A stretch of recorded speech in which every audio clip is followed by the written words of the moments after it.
Welcome. I'm your host, Frederikus Perry, and we are back, baby. We're back, and I'm excited more than ever. I promise you, I have a vacation coming up soon. But after that vacation, weekly rollouts are back and coming to you guys. That's for sure.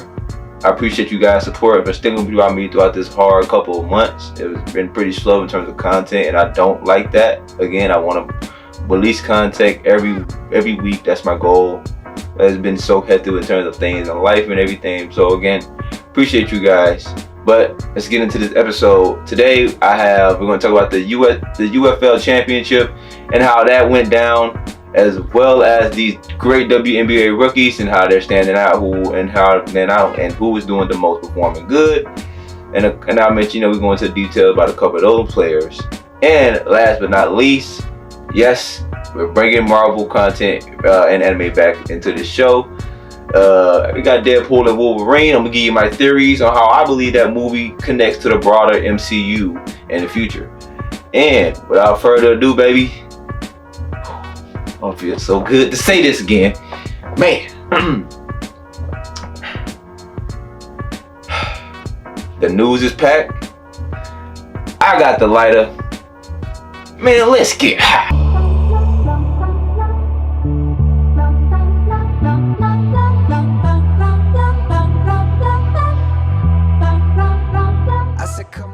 Last Sunday in the St. Louis Dome, the USL Conference, my Birmingham No Megan Stallions took on the XFL Conference San Antonio Brahmas. I still don't know what a Brahma is, and after San Antonio performance in this game, I don't care to know. Stallions pitched the first shutout of the season and accomplished their three-peat. The last two was in the USFL. Adrian Martinez took home the MVP, finished with 3 touchdowns, 2 rushing, and 1 passing, and Tom Brady didn't care to learn his name. Adrian, I want to present this MVP award trophy to you. But I believe Ricky Person Jr. deserved more, running for over 100 yards on 13 carries. And did I mention Tom Brady was here? Formula of Tom Brady, legendary quarterback, just had his number retired. I can't go down there on the field anymore. You can't play anymore? No. Chase Garbers. He slid too early. Chase Garbers. He slid too early. Chase Garbers. As you just saw, Garbers slid too early, not choosing to take one for the team, and probably ate dinner by himself at the table. His stat line was 18 of 26 for 118 yards, and probably could have scored if you didn't. He slid too early. The defense decided to turn it up a notch, and the defense is the reason why the offense went 3 for 3 in the red zone. Head coach Skip hosted 32-4 in the last 3 years. A lot of people are talking about the talent gap, when in reality, it's a Stallions gap. The WNBA is in full screen. I want to discuss these rookies who have been performing as of late. Starting with Cameron Brink, LA Sparks forward, drafted number 2 overall. Unfortunately, her rookie season has officially ended after surfing a torn ACL against the Connecticut Suns in the first quarter.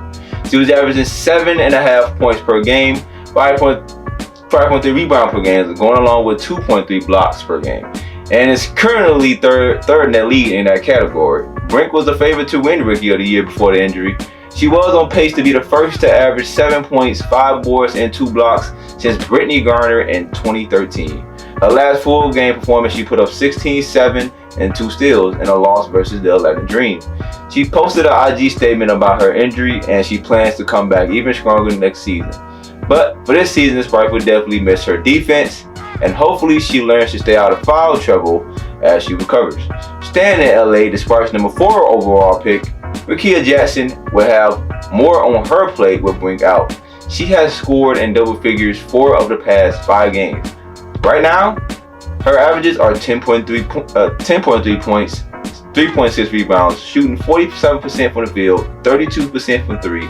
Her latest performance against the Suns, she scored 10 points and grabbed 7 boards. It spread more of a workload for Jackson. Now that Brink is out, Caitlin Clark is the next on the list I got from ESPN.com. The Indiana Fever are playing well as of late, and Clark has improved play as of late. I see no coincidence in that. Fever have won 3 straight, their first win streak of the season. Now, are the Fever going to the playoffs? Absolutely not. But Clark is getting used to the speed of the NBA, and it shows with her play. her last game against the Washington Mystics, her stat line was 18 points, 12 rebounds, and 6 assists and 4 steals. The game before that against the Sky, she put up 23 points, 8 boards, 9 assists, and 2 blocks. She had 5 games with at least a 25-5 stat line. That's the most in the league right now. She also became the fastest player to reach 200 points, 75 assists, and 75 boards. Probably certainly win Rookie of the Year with Brent going for the season. Angel Reese, Bayou, could you please in the offseason develop a post game? Because shooting 35% for only 30 mainly in the paint is simply atrocious. Although Reese is the most consistent rookie so far, averaging 12 points, 10 boards, 2 steals, and 2 blocks per game. She has 7 double-doubles and counting, breaking the Sky record of 6 set by Sylvia Fowles in 2008. And she also has 7 consecutive games with a double-double, a WNBA rookie record. Her and Brink are already one of the top perimeter defenders in the NBA. But she has to give more offense than putback from offensive boards.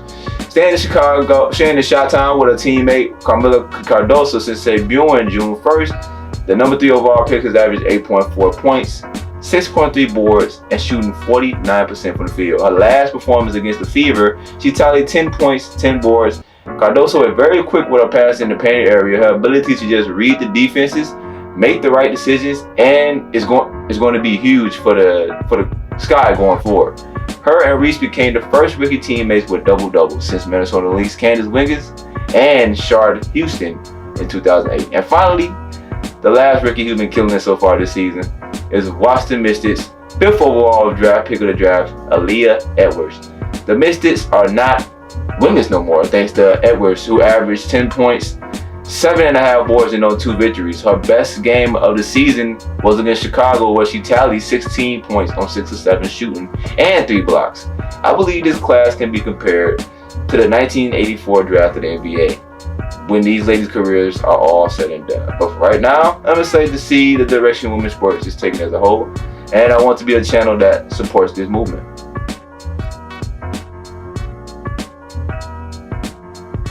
Deadpool and Wolverine is essentially a month away, and tickets are out now. I got mine ready to go. But first, a quick theory I want to present to you guys about the film and how it will connect to the broader MCU. Now, those of you who don't know, Loki is now God of stories Loki from the comics.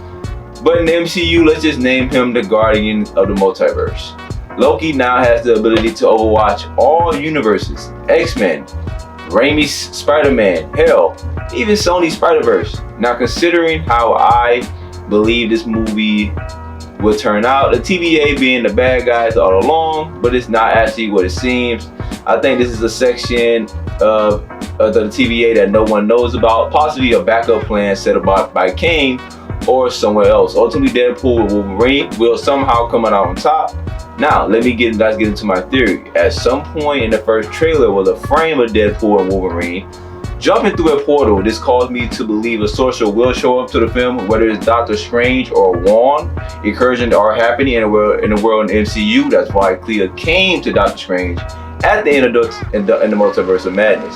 How does it tie into Deadpool? Well, my friends, here the answer is in the trailer. Deadpool desperately trying to save his universe from being torn apart or pruned away if you're a TVA agent. In Loki season 1, once you're pruned, you're sent away to the void where life lives until he eats you. Now in Deadpool, it doesn't look like they'll be in the exact same location, but the rules are still the same. And so my theory is that once Deadpool and Wolverine beat the main antagonist, Loki will show up somehow, via spiritually or physically, and warn them of an upcoming incursion to stop or an ongoing one. And for those who don't know, an incursion occurs when the boundary between two universes erodes, destroying one or both entirely. And this is how Deadpool and Wolverine will be a part of Avengers Secret Wars, which is scheduled to be released May 2027.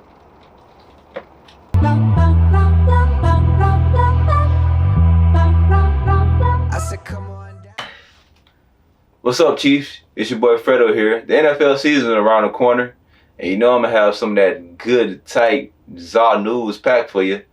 So please subscribe, and let's get high.